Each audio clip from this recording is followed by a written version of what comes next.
दोस्तों नमस्कार। हम आपका दोस्त हरिओम मिश्रा। आज हम एक अलग विषय पर चर्चा करेंगे। हम प्रायः हमारे धर्म में यह श्रवण करने को मिलता है कि गुरुदेव भगवान के द्वारा दिया हुआ गुरु मंत्र को गुप्त क्यों रखना चाहिए। जो गुरुदेव हमें गुरु मंत्र को दीक्षा में गुरु मंत्र देते हैं उन्हें गुप्त क्यों रखना चाहिए, उस विषय वस्तु पर हम आप लोगों से आज चर्चा करेंगे। तो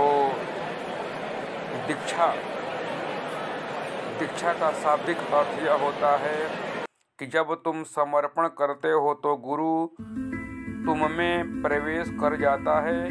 वह तुम्हारे शरीर मन आत्मा में प्रविष्ट हो जाता है।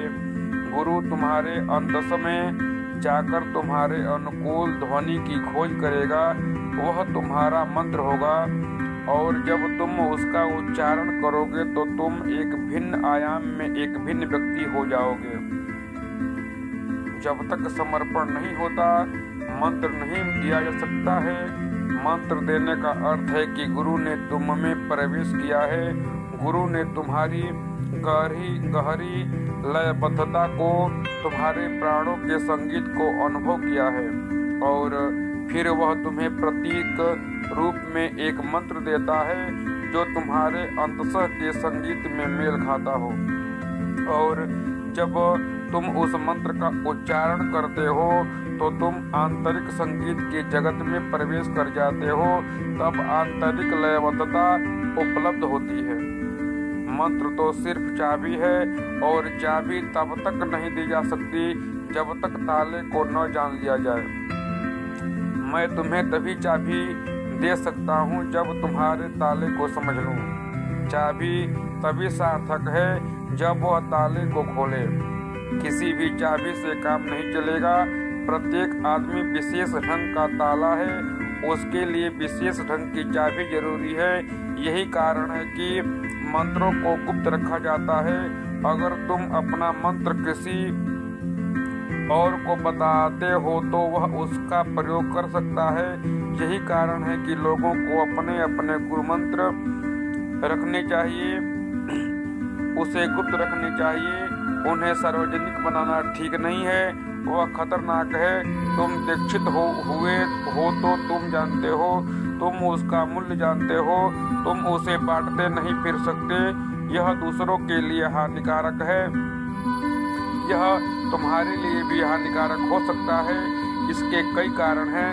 पहली बात कि तुम वचन तोड़ रहे हो और जैसे ही वचन टूटता है गुरु के साथ तुम्हारा संपर्क टूट जाता है। फिर तुम गुरु के संपर्क में नहीं रहोगे। वचन पालन करने से ही सतत संपर्क कायम रहता है।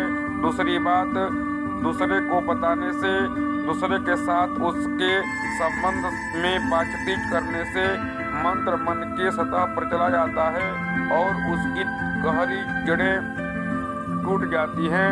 तब मंत्र गपशप का हिस्सा बन जाता है। और दूसरा कारण यह है कि गुप्त रखने से मंत्र गहराता है। जितना गुप्त रखोगे वह उतना ही गहरे जाएगा, उसे गहरे में जाना ही होगा। मारपा के संबंध में खबर है कि जब उसके गुरु ने उसे गुह्य मंत्र दिया तो उससे वचन ले लिया कि वह उसे बिल्कुल गुप्त रखेगा। उसे कहा गया कि तुम इसे किसी को भी नहीं बताओगे। फिर मारपा का गुरु उसके स्वप्न में प्रकट हुआ और उसने पूछा कि तुम्हारा मंत्र क्या है, और स्वप्न में ही मारपा ने वचन का पालन किया। उसने बताने से इनकार कर दिया और कहा जाता है कि इस भय से कि कहीं स्वप्न में गुरु फिर प्रकट हो या किसी को भेजे और वह इतनी नींद में हो कि गुरु मंत्र को प्रकट कर दे और वचन टूट जाए। मारपा ने बिल्कुल सोना ही छोड़ दिया, वह सोता ही नहीं था। ऐसे सोए बिना मारपा को 7-8 दिन हो गए थे। फिर जब उसके गुरु ने पूछा कि तुम सोते क्यों नहीं हो, मैं देखता हूँ कि तुमने सोना छोड़ दिया है, बात क्या है। मारपा ने गुरु से कहा, आप मेरे साथ चालबाजी कर रहे हैं। आपने स्वप्न में आकर मुझसे मेरा मंत्र पूछा था, मैं आपको भी नहीं बताने वाला हूँ। जब वचन दे दिया तो मैं उनका स्वप्न में भी पालन करूंगा। लेकिन फिर मैं डर गया। नींद में कौन जाने किसी दिन मैं भूल जा सकता हूँ। अगर तुम अपने वचन के प्रति इतने सावधान हो कि स्वप्न में भी उसका स्मरण रहता है, तो उसका अर्थ यह है कि वह गहराई में उतर रहा है, वह अंतसः में उतर रहा है, वह अंतरस्थ प्रदेश में प्रवेश कर रहा है, और वह जितनी गहराई को छुएगा वह उतनी ही तुम्हारे लिए चाबी बनता जाएगा, क्योंकि ताला तो अंतर मन में है। किसी चीज के साथ भी प्रयोग करो, अगर तुम उसे गुप्त रख सकते हो तो वह गहराई प्राप्त करेगा, और अगर तुम उसे गुप्त न रख सके तो वह बाहर निकल आएगा। तुम क्यों कोई बात दूसरे से कहना चाहते हो? तुम क्यों बातें करते रहते हो? यह तो सच है कि जिस चीज को तुम कह देते हो उससे मुक्त हो जाते हो।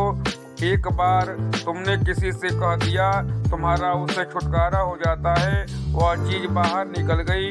मनोविश्लेषण का पूरा धंधा उसी पर खड़ा है। रोगी बोलता रहता है कि मनोविश्लेषक सुनता रहता है। इससे रोगी को राहत मिलती है। वह अपनी समस्याओं के बारे में, अपने दुख के बारे में जितना भी बोलता है वह उनसे उतनी ही छुट्टी पा लेता है, और इसके ठीक विपरीत घटित होता है जब तुम किसी चीज को छिपा कर रखते हो, गुप्त रखते हो। इसलिए तुम्हें कहा जाता है कि मंत्र किसी से भी कभी मत कहो, तब वह गहरे से गहरे तल पर उतरता जाता है और किसी दिन ताले को खोल देता है। जय श्री राधे, जय गुरुदेव।